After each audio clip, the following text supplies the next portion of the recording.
أعوذ بالله السميع العليم من الشيطان الرجيم. بسم الله الرحمن الرحيم. الحمد لله رب العالمين وبه نستعين والصلاة والسلام على أشرف الأنبياء والمرسلين وعلى آله وصحبه أجمعين.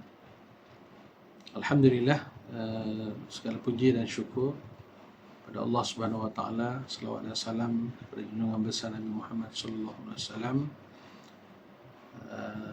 kerana dengan limpah kurnia Allah Subhanahu wa taala kita dapat sampai ke penghujung bulan Ramadan yang hari ini sudah masuk hari yang ke-29, dan mudah-mudahan kita berada dalam suatu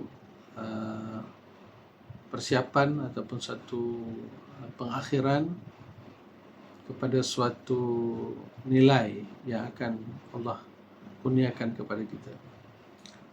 Ramadan itu sebenarnya disebut sebagai satu madrasah. Biasa kita sebut sebagai satu madrasah, satu tempat latihan, pusat latihan, dan sebenarnya satu proses yang ada permulaan dan ada pengakhirannya. Daripada permulaan dan diproses sehingga akhirnya nanti akan keluar satu hasil setelah satu jangka masa dan proses-proses yang berlaku. So kalau hari ini sudah hari yang ke-29, kalaulah bayi dalam kandungan ibu 9 bulan 10 hari, maka di 9 bulan itu, detik-detik terakhir dia nak keluar sebagai seorang bayi, sudah tentulah dia sudah mempunyai satu fizikal yang lengkap. Sudah ada mata, sudah ada telinga, sudah ada mulut, tangan, kaki, dan lengkap untuk menjadikan dia seorang bayi yang dipanggil manusia baru lahir. Begitu juga kita dalam bulan Ramadan ini, kalaulah Allah Subhanahu wa taala berfirman dalam surah Baqarah yang selalu kita baca, A'udzubillahi minasyaitonirrajim, Bismillahirrahmanirrahim. Ya ayyuhallazina amanu kutiba alaikumusiyam kama kutiba alal ladzina min qablikum la'allakum tattaqun. Iaitu, wahai orang yang beriman, diwajibkan kepada kamu berpuasa sebagaimana diwajibkan kepada mereka-mereka yang sebelum daripada kamu, mudah-mudahan kamu bertakwa. Jadi ini berarti bahawa matlamat kepada proses 30 hari ini ialah takwa. Matlamat kepada 9 bulan 10 hari seorang ibu mengandungkan anak ialah anak yang fizikalnya sihat, lengkap, dan mudah-mudahan akalnya juga sihat. Jadi kalau kita sekarang ni sudah di hari yang ke-29, sebenarnya sudah ada tanda-tanda. Kalau kita ingin lihat, adakah kita mempunyai pakaian takwa itu, ciri-ciri takwa itu. Jadi kita sudah boleh rasa bahawa Ramadan itu telah berjaya mengubah kita, mengubah kesabaran kita, mengubah tawakal kita, mengubah persepsi kita, mengubah kehendak kita, iradah kita, kehendak yang kuat untuk beragama, untuk melaksanakan kepatuhan kepada Allah Subhanahu wa taala, meningkatkan daya juang mujahadah kita. Kenapa? Kerana sudah sebulan, sudah 29 hari kita berlatih. Fokus utama dalam Ramadan ini ialah kepada diri kita, bukan orang lain. Kepada dalaman kita. Bagaimana membina perisai dalaman kita untuk menjadikan kita manusia yang dianggap manusia terbaik. Manusia terbaik ialah manusia bertakwa. Inna akramakum indallahi atqakum. Sebaik-baik manusia di sisi Allah adalah yang paling tinggi takwanya. Dan Ramadan adalah madrasah untuk melahirkan ciri-ciri takwa itu. So hari ini 29, sepatutnya kita sudah ada satu perasaan yang kuat untuk melaksanakan amal ibadah kepada Allah Subhanahu wa taala. Untuk tetap menjaga solat berjamaah. Kalau kita berjamaah tarawih, jemaah tahajud kita boleh buat, kenapa tidak kita solat berjamaah fardu yang berpuluh-puluh, beribu-ribu kali ganda. Kan? Jadi kita orang mukmin kena jadi orang yang bijak. Jangan kita tertipu dengan slogan Ramadaniyah. iaitu beramal hanya di bulan Ramadan. Habis Ramadan, kita balik, back to square one. Jadi kita telah menjadi manusia yang terpedaya. Sedangkan Ramadan ini nak mengasah kita untuk menjadikan kita manusia yang cerdik. Manusia yang telah menggunakan sebulan ini sebagai latihan, bonus dan sebagainya daripada Allah SWT untuk mengangkat jiwa kita sehingga kita merdeka dan berjaya. Esok insya-Allah kita manusia yang berjaya. Berjaya mengawal diri kita, mengawal makan, minum, penglihatan kita, tangan, kaki, semua. Jadi dikawal dan kita lahir sebagai manusia yang baru. Jadi ini sebenarnya falsafah Ramadan yang telah Allah sediakan kepada kita setiap tahun. Sebab Allah menghendaki kita ini dekat kepadanya, kembali kepadanya, kembali kepada fitrah, mendapat syurganya. Itu memang Allah ingin sangat begitu. Jadi Allah menyeru, ya ayyatuhan nafsul mutmainnah. Allah menyeru, wahai jiwa-jiwa yang sejahtera, irji'i ila rabbiki radiyatan mardiyah wadkhuli fi ibadi wadkhuli jannati. Dia persilakan jiwa-jiwa mutmainnah ini yang hasil daripada sebahagiannya Ramadan untuk dekat kepada Allah Subhanahu wa taala. Jadi insya-Allah ini satu anugerah daripada Allah Subhanahu wa taala kepada kita semua, dan mudah-mudahan kita telah mempergunakan malam-malam terakhir ini dengan sebaik-baiknya untuk memastikan bahawa kita bertemu dengan malam Lailatul Qadar. Jadi malam tadi malam ke-29, malam ini malam ke-30. Jadi mungkin kita akan beraya besok. Jadi berakhirlah bulan Ramadan sampai ke maghrib hari ini.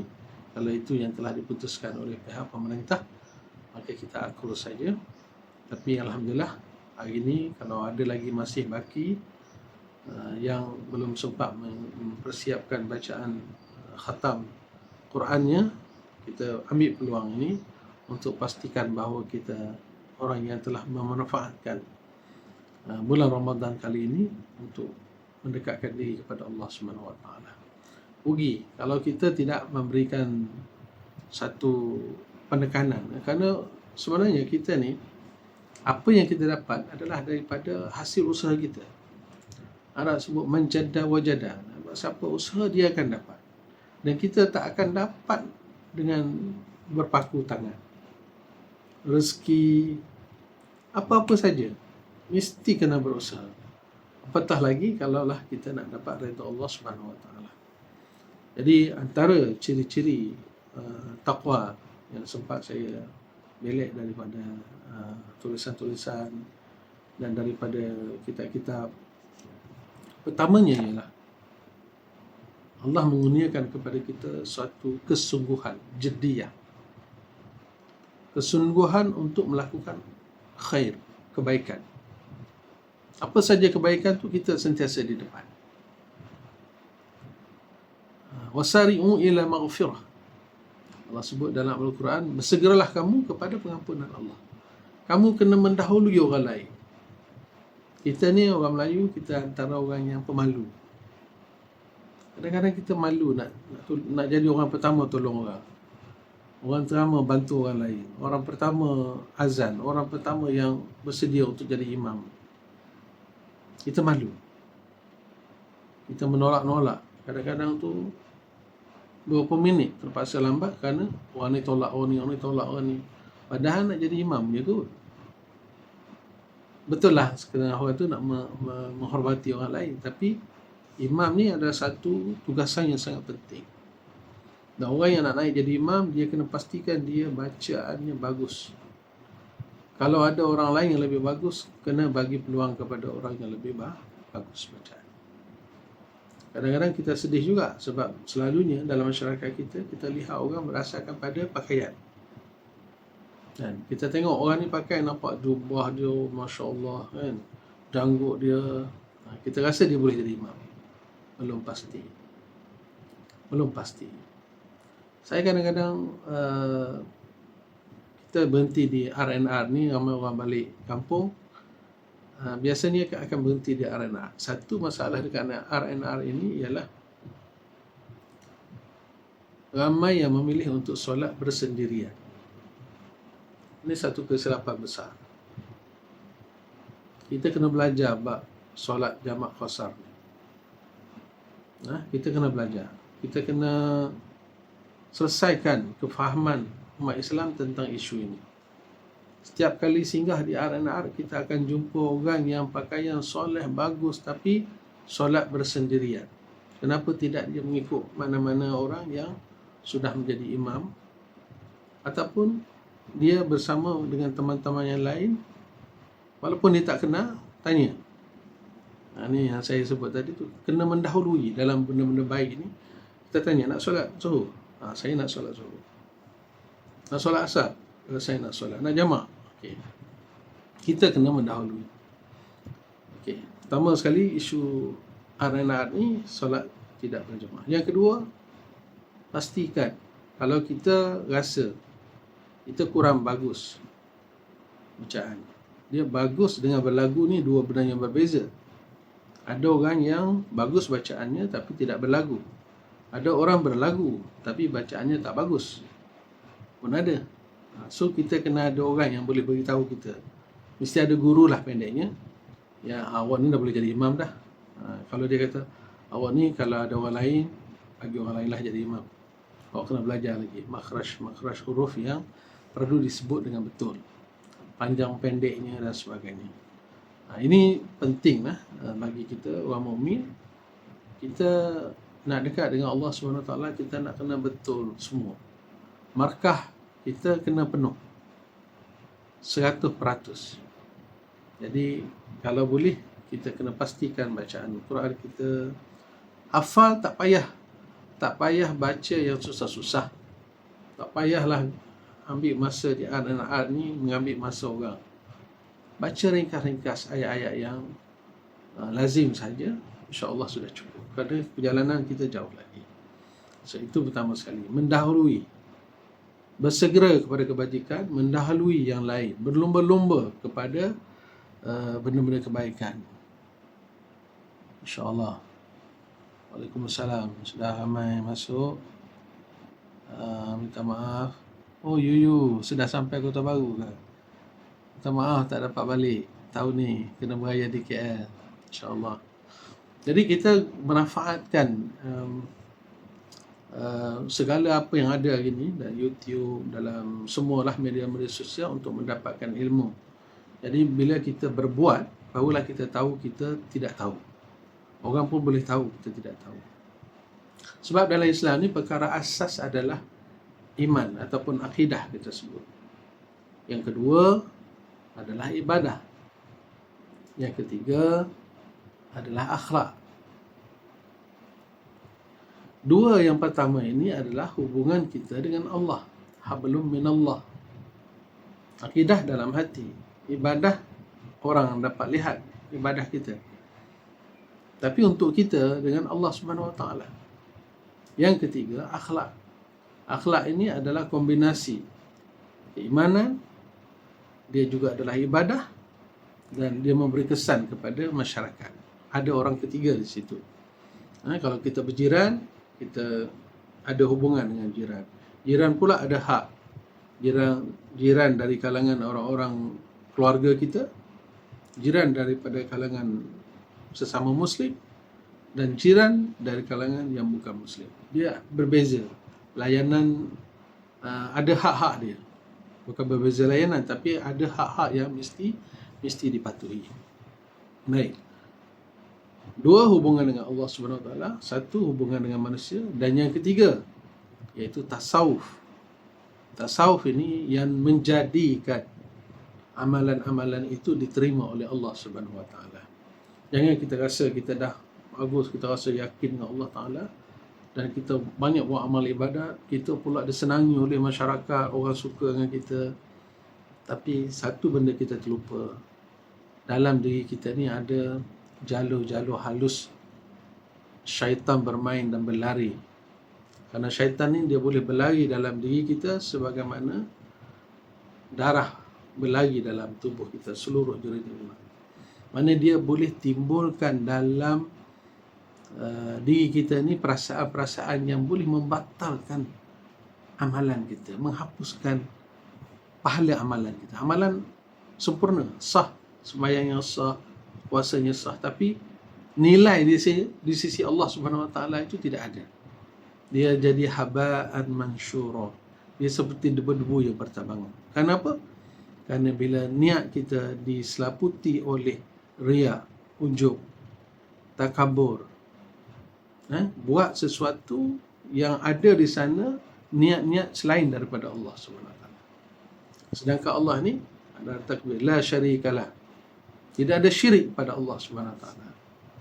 Esok kita akan takbir dan akan sebut la syarikalah, la syarikalah, la syarikalah. Tidak, Allah tak akan terima kita buat satu amal ada niat-niat yang bersama dengan Allah. Kita sebut lillahi ta'ala, Allahu Akbar. Tiba-tiba kita berasa ada orang mari jadi makmum kita. Oh, kita daripada baca laju, biasanya bismillahirrahmanirrahim, alhamdulillah, alamin, ar-rahmanirrahim.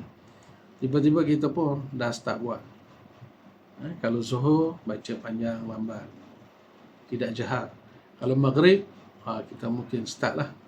Bismillahirrahmanirrahim. Kita cuba nak. Yang ni yang rosak. Tak semua orang ni nak cerita, boleh berlaku. Boleh berlaku cerita-cerita macam ni yang merosakkan amal kita. Jadi yang pertama sekali, ciri takwa itu ialah ada di sana sifat mendahului. Yang keduanya ialah kita akan ada satu perasaan ikhlas dalam diri kita. Ikhlas ni maknanya apa? Maknanya kita ni suci. Macam disebutkan tadi. Tasawuf tadi dia mengikhlaskan amal kita.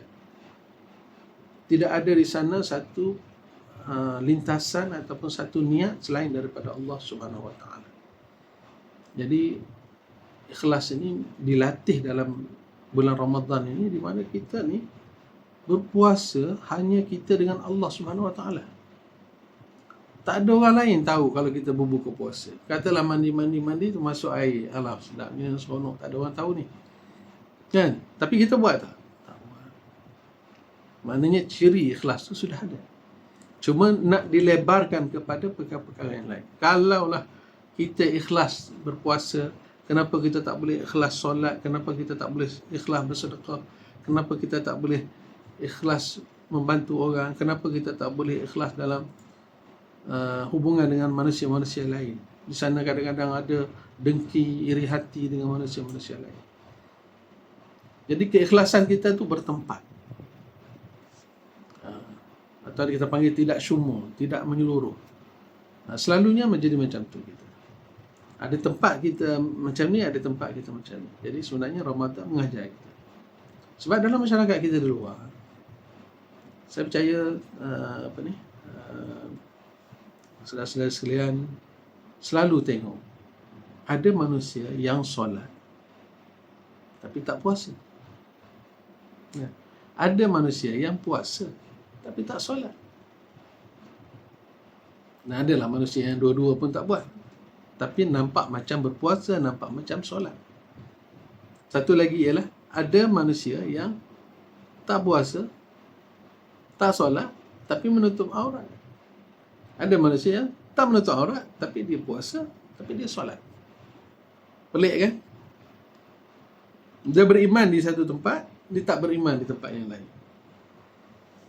Saya adalah 2-3 kali Ramadan ini berkesempatan pergi berbuka. Dijemputlah dalam majlis yang agak-agak besar. Bila kita pergi, surau tu kecil je. Kita dah boleh agak lah, surau ni kalau tak sembahyang tempat lain dalam waktu ni, tak sempat ni. Yalah dari husnuzon tu kita kata ni orang musafir semua ni. Tapi realitinya bukan musafir, sebab kita pun bukan sekali ni. Kita solat di hotel, kita berbuka di hotel contohnya. Surau hotel kecil. Dan separuh dia waktu maghrib sudah kita habiskan untuk kita berbuka. Tinggal lagi separuh. Adalah 5 orang datang solat. Lepas tu kita balik. Ada lagi yang dah baru datang. Tak ramai. Lelaki ke perempuan ke sama. Ini satu masalah dalam masyarakat kita ni. Ada orang yang begitu sifat. Jadi keislaman kita sebenarnya masih lagi compang-camping. Ada yang tertutup, ada yang terbuka, ada tutup, ada terbuka. Sebab tu kita mesti mendidik diri kita supaya menjadikan keimanan tu di semua tempat. Dalam muamalat kita Islam, dalam munakahat kita Islam, hubungan suami isteri kita Islam, dalam keluarga Islam, dengan jiran pun Islam, dengan adik-beradik pun Islam, dengan semua tempat kita nak kena pastikan kita berada di tempat yang terbaik dalam hubungan dengan Allah Subhanahu Wa Taala. Ini agama. Agama nak jaga kita, nak pandu kita untuk kembali kepada Allah Subhanahu Wa Taala. Jadi Ramadan inilah tempat madrasahnya sebenarnya. Jadi puasa ni dia mendidik kita ikhlas sebenarnya. Tapi itulah, kadang-kadang kita terlupa, kadang-kadang kita tak faham sangat falsafah Ramadan tu, menyebabkan kita terlupa bahawa di hujung Ramadan ni sepatutnya aku dah ikhlas semua dah. Memberi pun ikhlas, menasihati pun ikhlas, hilangkan segala keakuan dalam diri kita. Aku ni tak ada apa-apa, aku ni manusia. Allah nak bagi sakit tu tak perlu tunggu sebab. Tak perlu. Dia nak bagi mati tak tunggu cukup syarat sakit ke, kena kanser ke, jantung ke, tak perlu. Keluar selekoh je, bom, kena. Kan kita selalu je jumpa situasi-situasi yang begini. Nak cerita kebesaran Allah dan peluang manusia seperti kita. Jadi kita ni adalah satu objek, satu manusia yang Allah ciptakan untuk dia uji kita di atas dunia. Pentas di dunia ni Allah letakkan segala kebaikan-kebaikan, segala kenikmatan-kenikmatan, segala benda-benda yang hebat atas dunia ni Allah sediakan. Tapi sebenarnya itu semua ujian. Ujian. Macam kita buat kat tikus kan? Kita buat kat tikus, kita buat kat binatang-binatang yang kita nak pikat dia. Macam orang mancing kan? Dia letak cangkuk tu, lepas tu umpan tu cantik, la ilaha illallah. Sekarang ni dia punya umpan tu color pink, color hijau, pucuk pisang, lepas tu bergetar-getar pula. Bukan kata ikan terliur, kita pun terliur tengok tu. Dia punya apa ni tu, bila masuk dalam air je, kilauan dia tu dia ada warna lagi tu. Bila ditarik tu ikan akan sambar. Tapi itu adalah merupakan umpan. Sebenarnya dunia ni pun umpan. Al-dunya mata. Dunia ni lah perhiasan. Perhiasan yang cantik lah. Cantik macam kita perhiasan lah. Jumpa orang cantiknya pakai, balik rumah cabut semua tu habislah. Nampaklah kedut, nampaklah segala macam. Itulah dunia. Begitu mata'ul ghurur, kesenangan yang memperdayakan, perhiasan yang memperdayakan. Sebab tu Allah sebut dalam Quran, hadis Nabi sallallahu alaihi wasallam pun sebut tentang dunia ini sisi Allah tidak lebih bernilai daripada sehelai sayap nyamuk. Tak ada nilai. Tak ada nilai. Nabi tunjuk ni satu sampah tu, ada kambing yang dah mati. Dia tanya pada sahabat tu, Khairil Faisal, Waalaikumsalam. Dia tanya pada sahabat, dia kata, apakah nilai kambing ini di sisi tuannya? Sahabat kata tak ada nilai lah. Sebab tu dia mari buang kat sini. Dia datang buang kat sini, tak ada nilai. Begitulah dunia di sisi Allah Subhanahu Wa Taala. Walaupun Allah buat cantik, buat indah, tapi dia memang buat untuk menguji manusia. Jadi kita kena jadi Rabbaniyin, bukan Ramadaniyin. Kita nak jadi orang yang bertuhankan Allah, bukan bertuhankan Ramadan. Kita ni kadang-kadang manusia ni pelik kan. Bila kita Ramadan ni satu wasilah, satu jalan nak menuju Allah. Kadang-kadang kita terpersona dengan jalan. Jalan tu kita terpersona. Kan bulan Ramadan ni jadi semua, padahal ini jalan je nak sampai pada Allah. Maknanya bila Ramadan dah tak ada, dia tetap, kita kena kembali pada Allah. Maknanya kena tetap sama. Cuma dalam Ramadan lipatan ganda tu dilebihkan oleh Allah Subhanahu Wa Taala. Kita mudah terpedaya dengan perkara-perkara yang berbentuk yang kita katakan tadi, umpan-umpan tadi. Jadi kita sepatutnya jadi mukmin yang cerdik, di mana kita tak terikat dengan umpan, kita siap diri kita, Ramadan alhamdulillah masuk, kita tak terkesan sangat dengan benda-benda itu. Cuma kita tahu ini tawaran Allah, kita kejar tawaran Allah untuk dapat Lailatul Qadar. Bayangkanlah, bayangkan satu malam beribadah lebih baik daripada 1000 bulan. 1000 bulan dikali dengan hari 330 hari. Jadi bayangkan berapa banyak.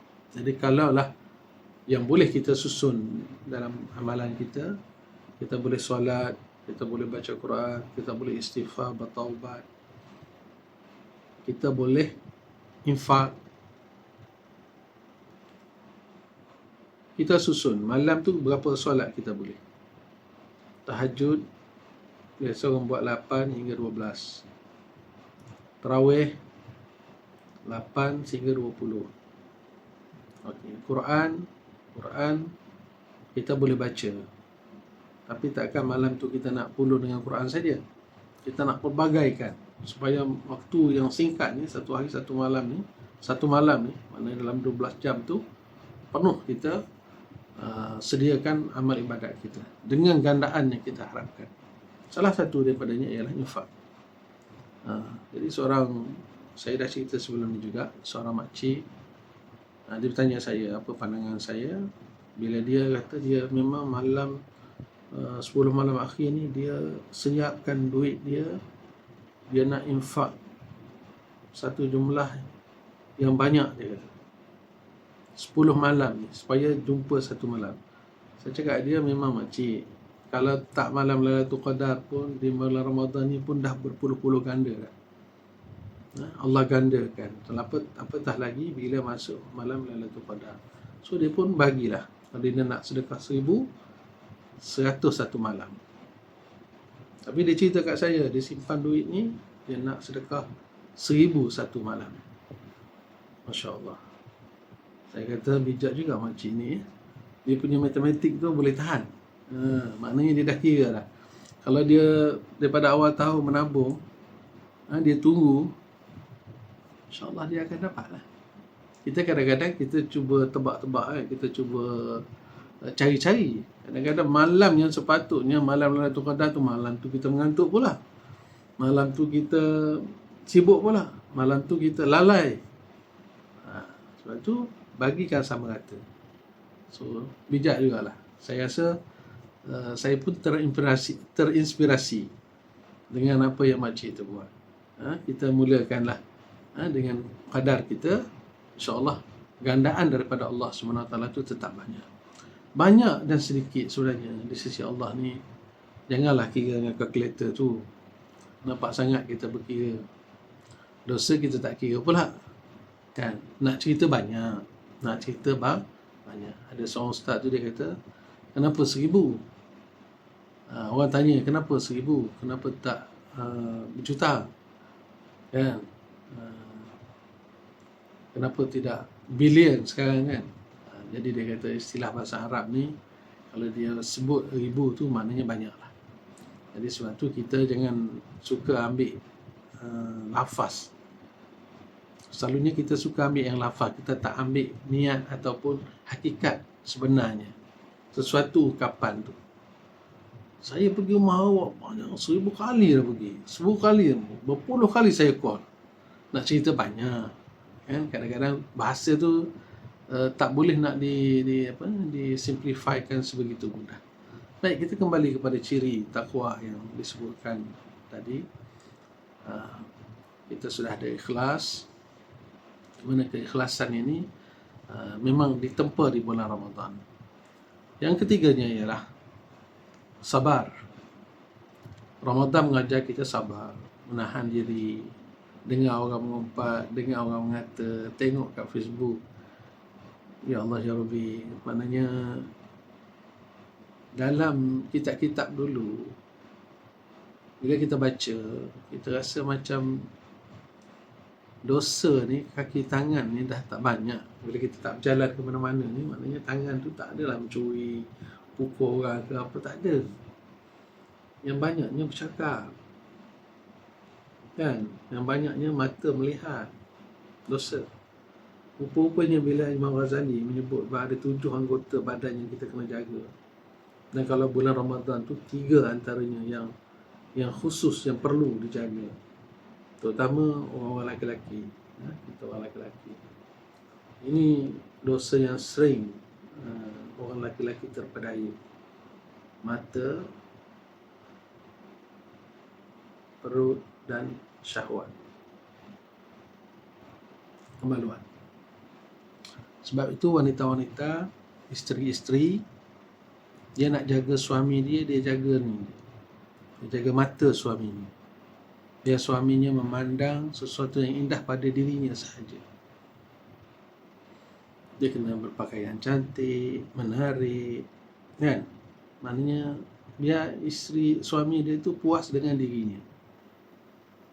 Kita tak, mana kita nak keluar rumah lah baru kita bersolek. 1 jam tak cukup, setengah jam pasti tak cukup, 1 jam belum tentu cukup. Untuk siapa? Untuk orang di luar.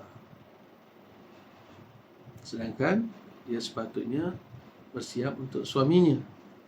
Itu dia tak jaga pandangan mata suami. Dia nak jaga pandangan orang lain. Padahal Allah suruh jaga pandangan suami. Yang kedua, jaga perut dia, jaga makan dia. Belajarlah dengan Khairul Amin tu, masak-masak cantik-cantik, sedap-sedap. Buat hari ni bang, kita nak buat makan ni. Jadi suami akan kasih. Dia tak akan cari tempat lain untuk makan. Dan dia teringat isteri yang masuk pukul 10 pagi untuk masak lunch hour. Sayang tu rasa. Jadi biarlah kita rasa. Sentiasa make up untuk suami. Jangan untuk orang lain. Ikhlaskan untuk suami kita supaya dia tak ke lain. Okey, jadi belajar masak sedap-sedap, bagi suami makan. Tapi jangan bagi makan banyak. Tidak kembang jadi macam saya. Kena bermuajahadah. Yang ketiga ialah jaga syahwat dia. Maknanya at any time suami itu dia memerlukan kita kena serve dia dan jaga dia supaya keperluan syahwat dia cukup sehingga dia tidak mencari dan tidak menginginkan selain daripada yang halal daripada isteri dia. 3 ni daripada 7 anggota. Syahwat, kemaluan, mata, perut, kaki, tangan, lidah, telinga,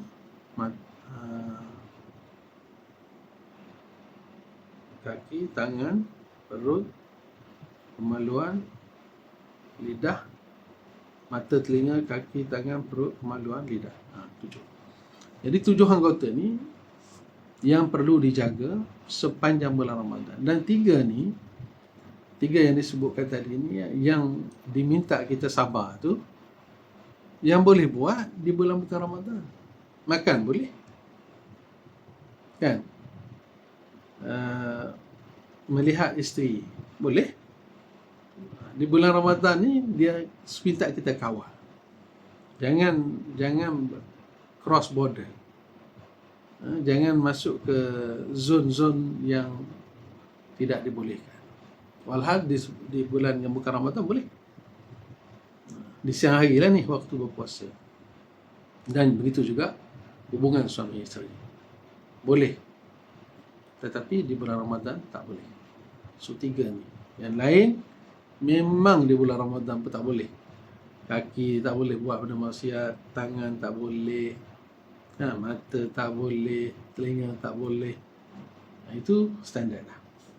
Jadi bersabar dengan benda ini menjadikan kita seorang yang sentiasa dalam suasana mujahadah. Sebab semua benda-benda yang kita diminta berhenti buat ni benda yang seronok-seronok bagi nafsu. Oh sedap. Kan, mengumpat ni sedap. Kau tahu, aku tahu ada lagi. Kau yang kau tak tahu aku tahu. Kita nak tambah kilo ni. Tapi kita teringat. Berhenti. Bahkan bukan begitu saja, ketika kita berada di dalam keadaan orang yang sedang mengumpat, mengeji, menuduh, menghina, mencaci, memfitnah dan sebagainya, kita yang cuba untuk qalu salama. Kita cuba memberikan kesejahteraan. Paling-paling tidak kita minta lagi, saya minta maaf dulu, saya kena balik.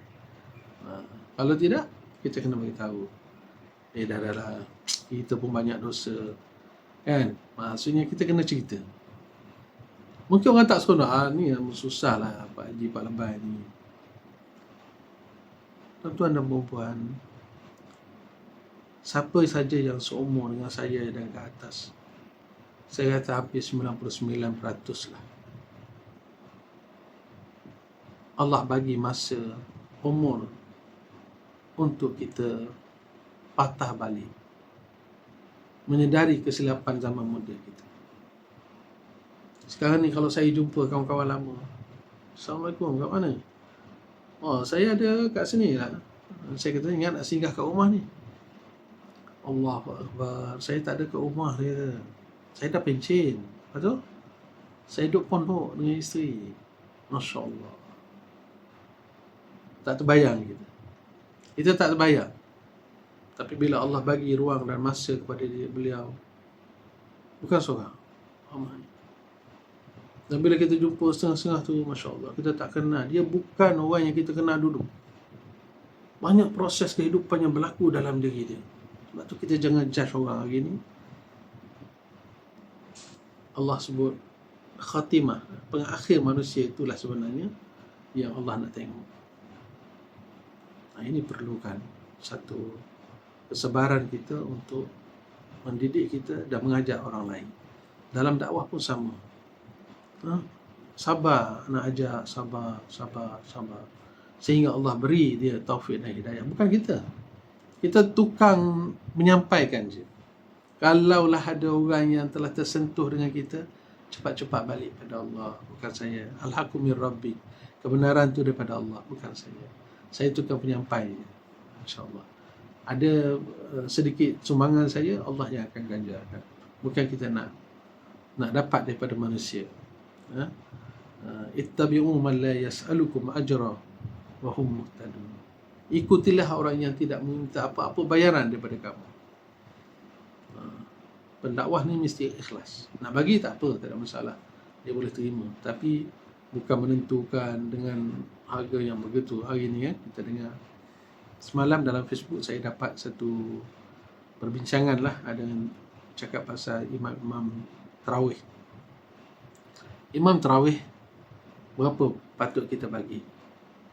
Okey, imam tarawih ni seorang manusia yang Allah beri kemuliaan kepada dia dan kelebihan dia menghafaz Al-Quran 30 juzuk. Subhanallah. Orang yang Allah tak pilih tak akan dapat hafaz Quran. Orang yang Allah tak pilih tak akan dapat mengingati 30 juzuk.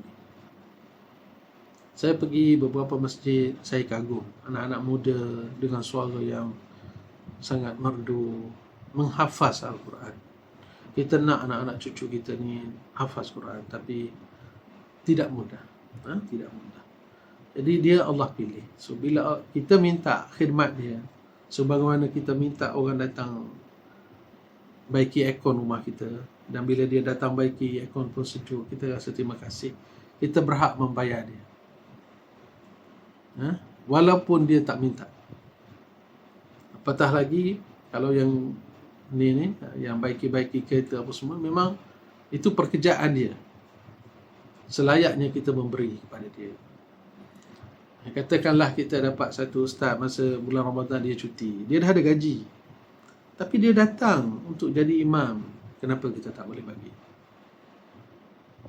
Beli lampu yang berangkai tu, satu masjid tu 20,000 lampu tu. Lampu ni kalau kita pakai satu pun cukup dah. Dia macam cermin lah. Ada orang beli cermin harga 30,000, 10,000. Jam gitu juga. Jam 10,000. Jam ni fungsi dia satu je, menunjukkan waktu. RM5 pun tunjuk waktu yang sama, RM50,000 pun waktu yang sama. Cermin pun sama. Tujuan dia untuk menampakkan wajah kita dan menampilkan kita ni tahu apa yang ada di muka kita, yang kita tak dapat lihat. RM5,000 pun sama, RM5 pun sama. Tapi nak bayar kepada Ustaz Tahfiz ni berkira, bergaduh dalam Jawatan nak berapa, banyak sangat. Subhanallah. Tambah lagi kadang-kadang anak muda, orang pun bukan orang berada, Masya Allah. Orang berada pun tak ada masalah. Sebab dia telah memberi khidmat dan dia berhak untuk mendapat ganjaran. So janganlah berkira, bagilah kepada mereka. Baik, seterusnya, selepas daripada sabar, orang bertakwa ini dia warok. Dia jaga diri dia. Dia tidak akan membiarkan diri dia terfitnah. Wala tulku biaidikum ila tahlukah. Jangan biarkan diri kamu dalam dalam keadaan yang boleh menjadikan fitnah dan sebagainya. Kita kena jaga diri kita. Jadi orang yang bertakwa, dia tak akan pergi ke tempat-tempat yang tidak baik, dan dia tak akan buat sesuatu yang boleh menyebabkan diri dia terfitnah. Jangan biarkan diri kamu musnah. Jangan musnahkan diri kita dengan perbuatan-perbuatan kita, perkataan kita, tulisan kita dan sebagainya. Jadi sekarang ni banyak orang yang menulis, bercakap, dan kadang-kadang terkeluar daripada garisan-garisan yang sepatutnya.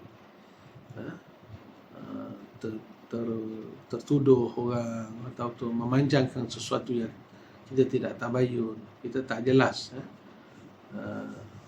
Sedangkan Allah menyebut dalam surah Al-Hujurat, "Idza ja'akum fasikum binaba'in fatabayyanu." Bila datang orang fasik bawa cerita, tabayyun. Orang tu cakap, dia cerita pengalaman dia.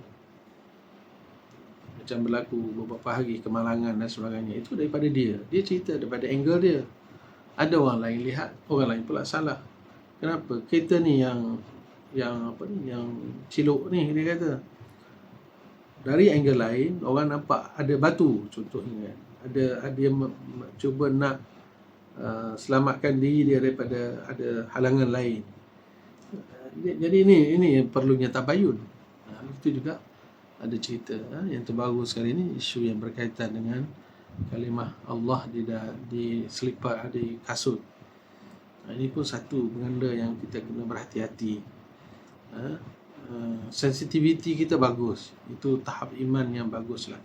Mana kita tak rela perkataan Allah SWT dan ayat-ayat Quran yang suci ini diperkotak-katikkan oleh sesiapa pun, hatta orang Islam sendiri pun. Tetapi adakah benda itu begitu? Sebelum tu cerita stalking. Memang sebagai orang beriman kita wajib sensitif. Kalau benda tu sebenarnya suatu nawaitu, satu perancangan ataupun satu yang memang disengajakan. Namun begitu, kita ada undang-undang. Kita ada undang-undang, kita buat report polis, semua sudah masuk campur, cukup. Kita nak pastikan bahawa orang yang terlibat mendapat hukuman dari sudut sivilnya. Tapi bukan kita nak pergi letupkan kedai dia, kedai lain. Itu tak, sudah terlebih. Sudah terlebih. Kita tidak diminta sampai begitu. Jadi sebab itu perang pun ada nizam dia, ada peraturan dia. Kita tak dibenarkan membunuh orang tua, wanita, kanak-kanak, pokok-pokok, tanaman-tanaman, binatang-binatang, tak boleh. So gitulah, dalam Islam ni penuh dengan peraturan-peraturan. Tapi kita, keimanan mesti kita jaga akidah kita, dan kita kena berhati-hati. Memang kita kena sentiasa merancang. Kita tahu musuh, walan tarda ankal yahud walan nasara hatta tattabi'a millatahum. Tidak akan redha orang yang memusuhi Islam ini sehinggalah kita ikut mereka. Jadi kita kena fikirlah. Kita kena fikir secara logik dan juga secara cerdik. Bagaimana kita nak bangkit. Kita tak akan bangkit dengan semangat dan emosi. Kita kena bangkit dengan perancangan. Kita kena bangkit dengan pemuafakatan. Kalau kita boleh boykot beberapa company yang besar sehingga mereka jatuh, collapse, Kenapa kita tidak sama-sama membangunkan ekonomi kita? Kan? Kita telah cuba bangun beberapa kali. Akhirnya kita ditipu oleh bangsa dan agama kita sendiri. Ini masalah besar kita. Masalah besar kita adalah hati kita. Hati kita ni ada penyakit besar yang perlu diselesaikan. Kita harap semua orang bertanggungjawab untuk jaga hati. Sekarang ni wujudnya scammer, wujudnya segala-galanya dan tak kenal bangsa dan agama. Ini satu masalah yang sangat-sangat serius yang perlu kita tangani. Dan sepatutnya amal-amal dalam Islam ni dan ibadat-ibadat dalam Islam ni dapat menyelesaikan perkara ni. Kan? Allah menyebut inna solata tanha 'anil fahsya'i wa munkar. Sesungguhnya solat itu dapat menghapuskan dosa dan kemungkaran.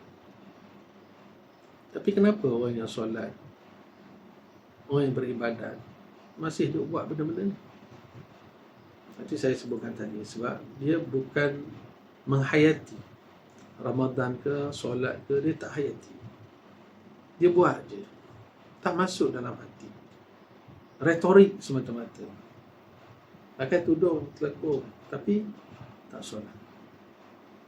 Dia tak buat dengan sepenuh hati. Tapi biasalah, kita pun mungkin salah seorang daripada orang yang begitu dulu.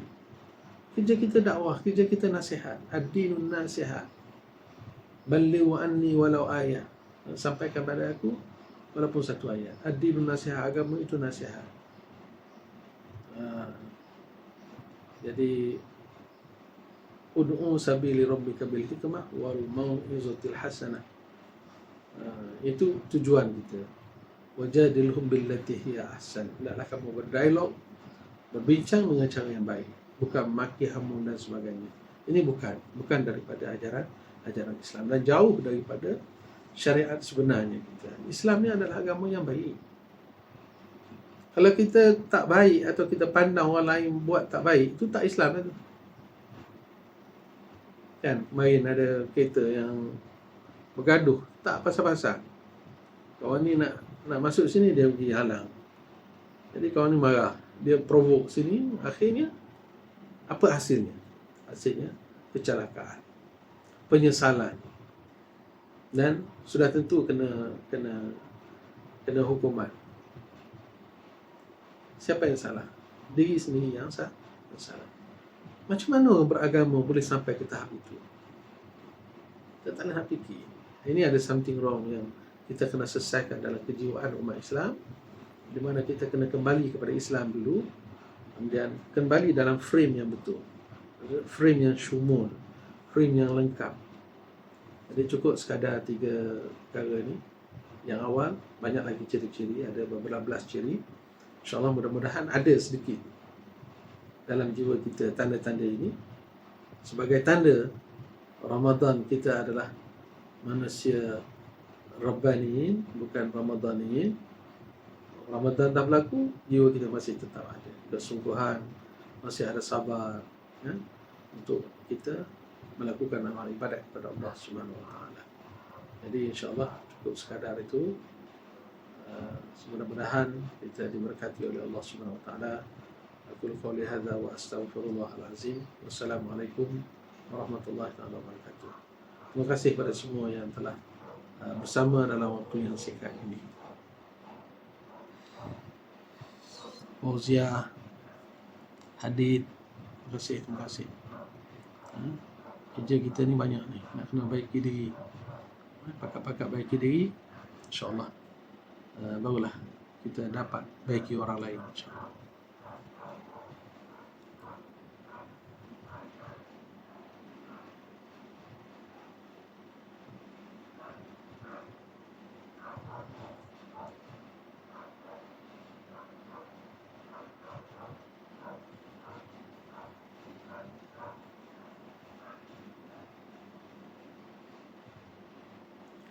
Selamat Hari Raya semua. Lupa nak ucap selamat Hari Raya. Selamat Hari Raya Maaf Zahir dan Batin. Ada masa jumpa lagi insya-Allah.